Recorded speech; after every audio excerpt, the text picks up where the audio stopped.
Bismillahirrahmanirrahim. Dear student, Assalamu alaikum. Today our topic is bacterial cell membrane. Bacterial cell membrane is present beneath the cell wall and surround the cytoplasm.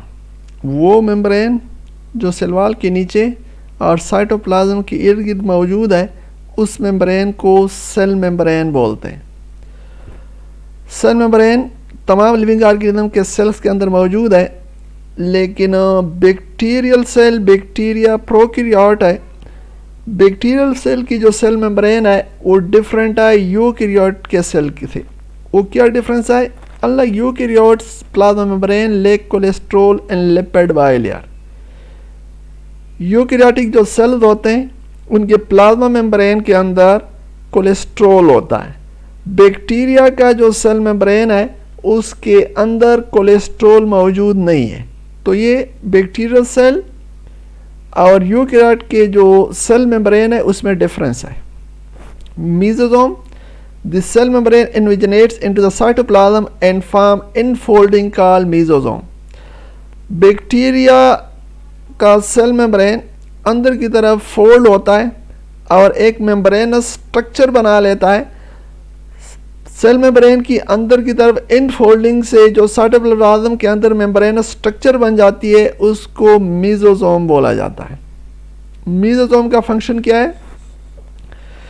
Besides transportation also involved in cellular respiration, photosynthesis and DNA replication. Mesosome transportation करवाता है, material को एक जगह से दूसरी जगह ले जाने में भी इसका रोल है, सेलुलर रेस्पिरेशन में भी रोल प्ले करता है, फोटोसिंथेसिस भी करवाता है। इसके अलावा मेसोसोम डीएनए रिप्लिकेशन में भी रोल प्ले करता है। सेल मेम्ब्रेन की इनफोल्डिंग से मेसोसोम बन जाता है। Mesosome transportation, cellular respiration, photosynthesis और डीएनए की रिप्लिकेशन में रोल प्ले करती है। Bacterial cytoplasm, the cytoplasm bacteria is a jelly-like dense mass and lacks cytoskeleton and membrane bounded organelle. Jelly की तरह एक डेंस मेस है बैक्टीरिया का साइटोप्लाज्म। जिसे आपको पता है कि साइटोप्लाज्म तमाम सेल्स के अंदर होता है, बैक्टीरियल सेल के अंदर भी साइटोप्लाज्म है। बैक्टीरिया प्रोकैरियोट है। बैक्टीरिया से जो एक प्रोकैरियोट है इसका साइटोप्लाज्म और यूकैरियोट के साइटोप्लाज्म में डिफरेंस होता है। क्या डिफरेंस है? वो डिफरेंस ये है कि प्रोकैरियोट या बैक्टीरिया के साइटोप्लाज्म में साइटोस्केलेटन नहीं होता और दूसरी चीज़ मेम्ब्रेन बाउंडेड ऑर्गेनेली। साइटोस्केलेटन को हम सिंपल वर्ड में स्केलेटन ऑफ सेल, सेल के अंदर एक स्केलेटन होता है जो माइक्रोट्यूब्यूल, इंटरमीडिएट फिलामेंट और माइक्रोफिलामेंट से बना होता है। माइक्रोट्यूब्यूल, इंटरमीडिएट फिलामेंट और माइक्रोफिलामेंट से सेल का स्केलेटन बना होता है। ये स्केलेटन बैक्टीरियल सेल के अंदर नहीं होता। मेम्ब्रेन बाउंडेड ऑर्गेनेलीज, ऐसी ऑर्गेनेलीज जिसके इर्द गिर्द मेम्ब्रेन है, जैसा कि माइटोकॉन्ड्रिया है, गोल्गी बॉडीज है, एंडोप्लाज्मिक रेटिकुलम है। तो ये जो मेम्ब्रेन बाउंडेड ऑर्गेनेलिया ये भी इसके साइटोप्लाज्म के अंदर नहीं होती। दूसरी चीज़ साइटोस्केलेटन भी इसके साइटोप्लाज्म के अंदर मौजूद नहीं है। इसके साइटोप्लाज्म के अंदर राइबोसोम मौजूद है। राइबोसोम एक ऐसा ऑर्गेनेलिया है, यूकैरियोटिक सेल्स के अंदर भी है और बैक्टीरिया या प्रोकैरियोटिक सेल्स के अंदर भी मौजूद है। लेकिन यहाँ पर डिफरेंस ये है कि इसका जो राइबोसोम होता है स्मॉल है, छोटा है, 70S है। यूकैरियोट का जो राइबोसोम होता है वो 80S होता है, इसका राइबोसोम 70S है। और इसका राइबोसोम साइटोप्लाज्म के अंदर फ्रीली डिस्पर्स है, किसी चीज़ के साथ अटैच नहीं होता। इसी तरह साइटोप्लाज्म के अंदर डिस्पर्स फॉर्म में राइबोसोम पड़े होते हैं। इसके साइटोप्लाज्म के अंदर छोटे छोटे ग्रेन्यूल्स होते हैं और वो जो छोटे छोटे ग्रेन्यूल्स होते हैं, कुछ ग्रेन्यूल्स ऐसे होते हैं जिसके अंदर खुराक स्टोर होती है। खुराक किस फॉर्म में होती है? ग्लाइकोजन, प्रोटीन और फैट्स की सूरत में उन ग्रेन्यूल्स के अंदर खुराक स्टोर होती है। साइटोप्लाज्म के अंदर कुछ ग्रेन्यूल्स ऐसे होते हैं जिसके अंदर वेस्ट प्रोडक्ट जैसा कि अल्कोहल है, लैक्टिक एसिड है, एसिटिक एसिड है, वो स्टोर होती है। साइटोप्लाज्म के अंदर ग्रेन्यूल्स हैं। ये ग्रेन्यूल्स को ऐसे होते हैं जिसके अंदर खुराक होती है और साइटोप्लाज्म के अंदर कुछ ग्रेन्यूल ऐसे होते हैं जिसके अंदर वेस्ट प्रोडक्ट मौजूद होते हैं। There is a bacterial genome. Bacteria का जो जेनेटिक मटेरियल है वो बैक्टीरिया के सेल के अंदर कहाँ पे मौजूद होता है। Nucleoid is the region in cytoplasm with large circular double stranded molecule also known as a bacterial chromosome is present. Bacteria का जो जेनेटिक मटेरियल है या बैक्टीरिया का जो जीनोम है वो एक large double stranded circular DNA molecule पर मुश्तमिल है। वो large double stranded circular DNA molecule इसके साइटोप्लाज्म के अंदर एक स्पेसिफिक रीजन के अंदर पड़ा होता है। वो जो स्पेसिफिक रीजन है जिसके अंदर इसका लार्ज सर्कुलर डीएनए मॉलिक्यूल पड़ा हुआ है उसको न्यूक्लियाइड बोलते हैं। बैक्टीरिया के अंदर एक large circular double stranded DNA molecule होता है, साइटोप्लाज्म के अंदर मौजूद है। ये जो लार्ज सर्कुलर डीएनए मॉलिक्यूल है इसको बैक्टीरिया का क्रोमोसोम भी कहा जाता है। तो बैक्टीरिया का जो मेन जीनोम है, मेन जेनेटिक मटेरियल एक लार्ज सर्कुलर डीएनए मॉलिक्यूल पर मुश्तमिल है। बैक्टीरिया प्रोकैरियोटिक है। प्रोकैरियोटिक होने की वजह से इसका जो क्रोमोसोम है और डीएनए है न्यूक्लियस के अंदर नहीं होता। इसी तरह साइटोप्लाज्म के अंदर पड़ा होता है। साइटोप्लाज्म के अंदर एक स्पेसिफिक रीजन है, जिस रीजन के अंदर वो डीएनए का मॉलिक्यूल पड़ा है उसको इसका न्यूक्लियाइड बोलते हैं। बैक्टीरिया को हम बोलते हैं कि ये हेप्लॉइड है। हेप्लॉइड क्यों बोल रहे हैं? क्योंकि इसके अंदर एक क्रोमोसोम मौजूद होता है या एक डीएनए का मॉलिक्यूल मौजूद है, जिसकी वजह से बैक्टीरिया को हेप्लॉइड। कुछ ऑर्गेनिज्म होते हैं डिप्लॉइड, ह्यूमन बीइंग डिप्लॉइड है। डिप्लॉइड क्यों है? क्योंकि हमारे बॉडी के अंदर 46 क्रोमोसोम होते हैं, लेकिन 46 23 पेयर्स होते हैं, दो क्रोमोसोम। लेकिन यहाँ पर हमारे पास सिर्फ और सिर्फ क्रोमोसोम एक ही क्रोमोसोम है, सिंगल क्रोमोसोम है, तो इसी वजह से इसको हेप्लॉइड कहा जाता है। बैक्टीरिया के अंदर भी शॉर्ट टाइम के लिए डिप्लॉइड स्टेज आ जाता है और वो उस वक्त आता है जब उसने रिप्लिकेट होना। एक बैक्टीरिया से दो बैक्टीरिया बन रहा है, तो बैक्टीरिया डिवाइड होने से पहले दो क्रोमोसोम बना लेगा। तो बैक्टीरिया सेल के अंदर दो क्रोमोसोम, वो जो उसके अंदर दो क्रोमोसोम आ जाते हैं तो ये इसका डिप्लॉइड स्टेज होता है। लेकिन ये थोड़े से अरसे के लिए होता है, डिवीजन से पहले होता है, लेकिन जब डिवाइड होते हैं तो वो क्रोमोसोम दोबारा अलग हो जाते हैं। एक के अंदर एक चला जाता है, दूसरे के अंदर दूसरा चला जाता है। तो शॉर्ट टाइम के लिए डिप्लॉइड स्टेज भी आ जाता है, लेकिन बैक्टीरिया ज़्यादा वक्त के लिए या बैक्टीरिया को हेप्लॉइड ऑर्गेनिज्म गिना जाता है।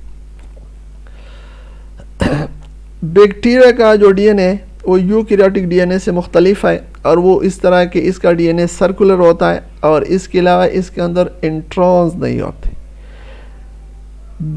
डीएनए जो है इसके ऊपर इंफॉर्मेशन मौजूद है। इंफॉर्मेशन के मुताबिक फिर प्रोटीन बनते हैं। अमीनो एसिड को सीक्वेंस दे के प्रोटीन का मॉलिक्यूल बनाया जाता है।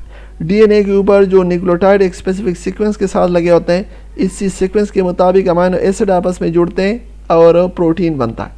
तो डीएनए के जो न्यूक्लियोटाइड है वो अमीनो एसिड को डिटेक्ट करते हैं कि कौन से अमीनो एसिड ने प्रोटीन के अंदर लगना है। लेकिन इस डीएनए के अंदर कुछ रीजन ऐसे होते हैं कि वो अमीनो एसिड को डिटरमिन नहीं कर रहे होते। जिसको हम डीएनए के ऊपर जो न्यूक्लियोटाइड है जो अमीनो एसिड को डिटरमिन कर रहे हैं प्रोटीन सिंथेसिस के लिए, वो जो रीजन होता है डीएनए का या जीन का, उसको हम बोलते हैं कोडिंग रीजन और उसको बोला जाता है एक्सोन। लेकिन डीएनए के अंदर कुछ रीजन ऐसे होते हैं जिसके अंदर न्यूक्लियोटाइड सीक्वेंस किसी अमीनो एसिड को डिटरमिन नहीं कर रहे। वो जो रीजन है जीन का या डीएनए का उसको हम नॉन कोडिंग या इसको बोला जाता है इंट्रॉन। ये इंट्रॉन यूकैरियोटिक डीएनए के अंदर होती है, ये इंट्रॉन बैक्टीरियल डीएनए के अंदर मौजूद नहीं होती।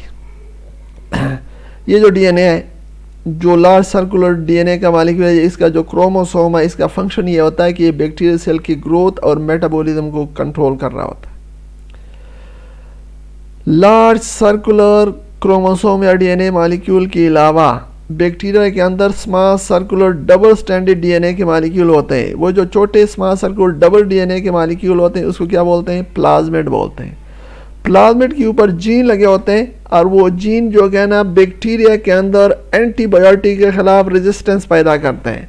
उन जीन्स की वजह से बैक्टीरिया एंटीबायोटिक को रेजिस्ट करता है, जिसकी वजह से बैक्टीरिया एंटीबायोटिक से मरता नहीं। तो बैक्टीरिया का जो जीनोम है एक large circular double stranded DNA molecule पर मुश्तमिल है जो न्यूक्लियाइड के अंदर मौजूद है, जो ग्रोथ मेटाबॉलिज्म को कंट्रोल कर रहा है। और दूसरा इसके जीनोम का जो पार्ट होते हैं small circular double stranded DNA के मॉलिक्यूल होते हैं जिसको प्लाज्मिड बोलते हैं। और उस प्लाज्मिड का ये काम होता है कि उसके ऊपर ऐसे जीन लगे होते हैं जो एंटीबायोटिक रेजिस्टेंस पैदा करते हैं, हेवी मेटल के खिलाफ बैक्टीरिया के अंदर रेजिस्टेंस पैदा करते हैं। तो ये बैक्टीरिया का जीनोम है। बैक्टीरियल सेल के स्ट्रक्चर का जो अगला पार्ट है इसको बोला जाता है बैक्टीरियल अपेंडेजेस। बैक्टीरियल अपेंडेजेस क्या है? The structure project from the surface of bacterial cell. जो स्ट्रक्चर बैक्टीरियल सेल से बाहर की तरफ निकले हुए हैं, बैक्टीरियल सेल से जो स्ट्रक्चर बाहर की तरफ निकले हुए हैं उनको बोला जाता है बैक्टीरियल अपेंडेजेस। बैक्टीरियल अपेंडेजेस की एग्जांपल है फ्लैजेला, पिलाई और फिम्ब्री। फ्लैजेला क्या है? Thread like structure used for locomotion, made up of flagellin protein, unlike eukaryotic flagella lack microtubule. Flagella पहले बैक्टीरियल अपेंडेजेस है, ये थ्रेड लाइक स्ट्रक्चर है जो बैक्टीरियल सेल से निकलते हैं। ये एलांगेटेड होते हैं। किस मकसद के लिए इस्तेमाल होते हैं? लोकोमोशन के लिए। जो thread like structure bacterial cell से निकल रहे हैं लोकोमोशन के लिए इस्तेमाल होते हैं, उसको बोला जाता है फ्लैजेला। ये जो फ्लैजेला है स्पेशलाइज्ड प्रोटीन के बने होते हैं और वो स्पेशलाइज्ड प्रोटीन जो फ्लैजेला बना रहे हैं उसको बोला जाता है फ्लैजेलिन प्रोटीन। बैक्टीरिया के अंदर फ्लैजेला है, यूकैरियोटिक के अंदर भी फ्लैजेला है, लेकिन दोनों में फ़र्क है। फ़र्क यह है कि बैक्टीरिया का जो फ्लैजेला होता है उसके अंदर माइक्रोट्यूब्यूल नहीं होते। यूकैरियोटिक का जो फ्लैजेला होता है उसके अंदर माइक्रोट्यूब्यूल होते हैं और हमने पढ़ा था कि 9+2 माइक्रोट्यूब्यूल की अरेंजमेंट होती है, लेकिन यहाँ पर माइक्रोट्यूब्यूल की अरेंजमेंट नहीं, माइक्रोट्यूब्यूल इसके अंदर नहीं होते। तो थ्रेड लाइक स्ट्रक्चर जो बैक्टीरिया सेल से बाहर निकला है जिसकी वजह से बैक्टीरिया लोकोमोशन करता है उसको फ्लैजेला बोलते हैं। स्पेशलाइज्ड प्रोटीन फ्लैजेलिन के बने होते हैं। This is another appendage that is called pili और fimbriae. The hollow tubes extension project out of the wall of the bacteria made up of peline protein. Certain species of gram-negative bacteria found in certain species of gram-negative bacteria. Bacteria cell के surface से hollow tube बाहर की तरफ, छोटे और होलो tube बाहर की तरफ निकलते हैं, उसको बोला जाता है पिलाई और फिम्ब्री। किस बने होते हैं? एक स्पेशलाइज्ड प्रोटीन के बने होते हैं और वो स्पेशलाइज्ड प्रोटीन पेलिन कहलाता है। फ्लैजेला फ्लैजेलिन प्रोटीन के बने होते हैं, ये पेलिन प्रोटीन के बने होते हैं। सारे बैक्टीरिया के अंदर नहीं, कुछ ग्राम नेगेटिव बैक्टीरिया की स्पीशीज है वहां पर आपको पिलाई या फिम्ब्री मिलेगी। पिलाई या फिम्ब्री छोटे छोटे होलो ट्यूब्स हैं जो बैक्टीरियल सेल वॉल से निकले हुए हैं और पेलिन प्रोटीन के बने होते हैं। ये जो पिलाई है या फिम्ब्री है इसका फंक्शन क्या होता है? पिलाई या फिम्ब्री का फंक्शन एक तो ये है कि ये एक बैक्टीरियल सेल से दूसरे बैक्टीरियल सेल में इन ट्यूब्स के ज़रिए जेनेटिक मटेरियल ट्रांसफ़र होता है और ये जो इन ट्यूब्स के ज़रिए जेनेटिक मटेरियल एक बैक्टीरियल सेल से दूसरे बैक्टीरियल सेल में ट्रांसफ़र है, इसको हम बोलते हैं कंजुगेशन।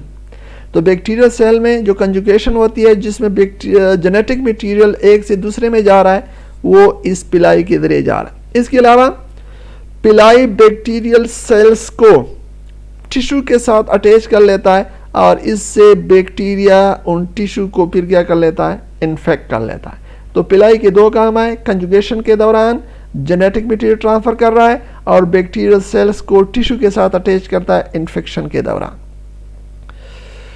ये बैक्टीरियल सेल है, सबसे पहले ये बाहर की तरफ ये आपको नज़र आ रहा है, it is called bacterial flagellum. ये एक अपेंडेज है। अपेंडेज इसकी मदद से बैक्टीरिया क्या करता है? लोकोमोशन करता है, फ्लैजेलिन प्रोटीन का बना है। ये छोटे छोटे दिखाए गए, ये देख होलो ट्यूब होते हैं। ये पिलाई है, इसकी मदद से जेनेटिक मटेरियल कंजुगेशन के दौरान ट्रांसफ़र होता है या बैक्टीरिया को बैक्टीरियल सेल के साथ अटैच कर लेता है। कैप्सूल जो सेल वॉल की बाहर कवरिंग है इसको कैप्सूल बोला जाता है और कैप्सूल के बारे में हमने पढ़ा कि ये हमारे पास स्टिकी होता है जिसकी वजह से इसके सरफेस को ये क्या बना लेता है? स्टिकी बना लेता है। कैप्सूल से अंदर की तरफ या कैप्सूल के नीचे ये दिखाया गया है येलो कलर का, ये इसका सेल वॉल के नीचे इसकी प्लाज्मा मेम्ब्रेन को दिखाया गया और प्लाज्मा मेम्ब्रेन के नीचे फिर इसका साइटोप्लाज्म है। साइटोप्लाज्म के अंदर अगर हम देखें ये ग्रेन्यूल भी पड़े हैं, कुछ के अंदर खुराक स्टोर होगी, कुछ के अंदर वेस्ट प्रोडक्ट, इसके अलावा इसके साइटोप्लाज्म के अंदर इसके राइबोसोम भी पड़े होते हैं। ये राइबोसोम दिखाए गए, ये देखें ये राइबोसोम दिखाए गए। इसके अलावा बैक्टीरियल के साइटोप्लाज्म में न्यूक्लियाइड होता है। न्यूक्लियाइड वो रीजन है जिसके अंदर इसका सर्कुलर डीएनए मॉलिक्यूल, ये जो बड़ा दिखाया गया है ये मेन सर्कुलर डीएनए का मॉलिक्यूल है, या ये बैक्टीरिया का क्रोमोसोम है। प्रोकैरियोटिक होने की वजह से इसका क्रोमोसोम इसी तरह साइटोप्लाज्म के अंदर पड़ा होता है, इसके इर्द गिर्द कोई न्यूक्लियर मेम्ब्रेन या न्यूक्लियस नहीं होता। और ये जो मेन इसका क्रोमोसोम है, एक क्रोमोसोम होने की वजह से बैक्टीरिया को हिप्लॉइड भी कहा जाता है। ये बैक्टीरिया की ग्रोथ, मेटाबॉलिज्म या रिप्रोडक्शन को कंट्रोल करता है। इसके अलावा छोटे छोटे सर्कुलर डीएनए के मॉलिक्यूल होते हैं। ये जो स्मॉल सर्कुलर डीएनए के मॉलिक्यूल है इसको बोला जाता है प्लाज्मिड। और प्लाज्मिड वो चीज़ है जिसके ऊपर जीन लगे होते हैं, और ये जो जीन होते हैं बैक्टीरिया के अंदर रेजिस्टेंस पैदा करते हैं एंटीबायोटिक के ख़िलाफ़, या इसके अलावा हेवी मेटल के खिलाफ रेजिस्टेंस पैदा करते हैं। जो बैक्टीरियल सेल की स्ट्रक्चर, पिछले लेक्चर में हमने इसका कैप्सूल और सेल वाल पढ़ा, जिससे बैक्टीरियल सेल की कवरिंग बनी हुई है ग्लाइकोकैलेक्स। इसके बाद इसका ये सेल मेम्ब्रेन, साइटोप्लाज्म, राइबोसोम, इसके अलावा न्यूक्लियस के अंदर, इसके अंदर वो बैक्टीरियल क्रोमोसोम, इसके अलावा प्लाज्मिड, ये सारी चीज़ें हमने पढ़ी। अलबत्ता इस डायग्राम के अंदर एक चीज़ मिसिंग है, और वो क्या है, वो इसका मीजोजोम है। ये देखें ये मीजोजोम दिखाया गया इस डायग्राम में। इस मीजोजोम सेल मेम्ब्रेन अंदर की तरफ फोल्ड होती है, इसकी इनफोल्डिंग होती है और एक मेम्ब्रेनस स्ट्रक्चर बन जाती है। इन मेम्ब्रेनस स्ट्रक्चर को क्या बोला जाता है, मीजोजोम बोलते हैं। मीजोजोम क्या करता है, ट्रांसपोर्टेशन भी करता है। इसके अलावा सेलुलर रेस्पिरेशन में भी इसका रोल है। इसके अलावा फोटोसिंथेसिस में भी इसका रोल है। इसके अलावा डीएनए रिप्लिकेशन, जब इसका डीएनए 1 से 2 में ट्रांसफर हो रहा होता है, 1 से 2 डीएनए मॉलिक्यूल बन रहे होते हैं, तो इसमें जो क्या ना ये क्या कर रहा होता है, रोल प्ले कर रहा होता है। तो ये क्या है, ये बेसिकली बैक्टीरियल सेल की स्ट्रक्चर और बैक्टीरियल सेल के डिफरेंट पार्ट्स के फंक्शन है। तो ये बैक्टीरिया के बारे में ऊपर जो मैंने आपके डिफरेंट पार्ट बता दिए, ये इस डायग्राम में भी और पिछले डायग्राम में भी ये बैक्टीरिया के सारे पार्ट जो कहना दिखाए गए हैं। बाहर की तरफ सेल वाल, सेल के नीचे इसकी प्लाज्मा मेम्ब्रेन, इसका साइटोप्लाज्म, साइटोप्लाज्म के अंदर राइबोसोम और फूड ग्रेन्यूल, इसके अलावा वेस्ट प्रोडक्ट के ग्रेन्यूल, लार्ज सर्कुलर डीएनए का मॉलिक्यूल न्यूक्लियाइड के अंदर पड़ा हुआ है। इसके अलावा इसके अंदर प्लाज्मिड के मॉलिक्यूल हैं, और बाहर की तरफ जो कहना बैक्टीरियल फ्लैजेलम जो कहना शो किया गया है। तो ये क्या है, it's all about the structure of bacterial cells. Bacterial cells के मुख्तलिफ पार्ट्स को हमने डिस्कस किया और उसके स्ट्रक्चर के बारे में पढ़ा। उम्मीद है कि आपको समझ आई होगी। फिर भी अगर आपके जहन में कोई क्वेश्चन है, your question are always welcome, and thanks you are, take care.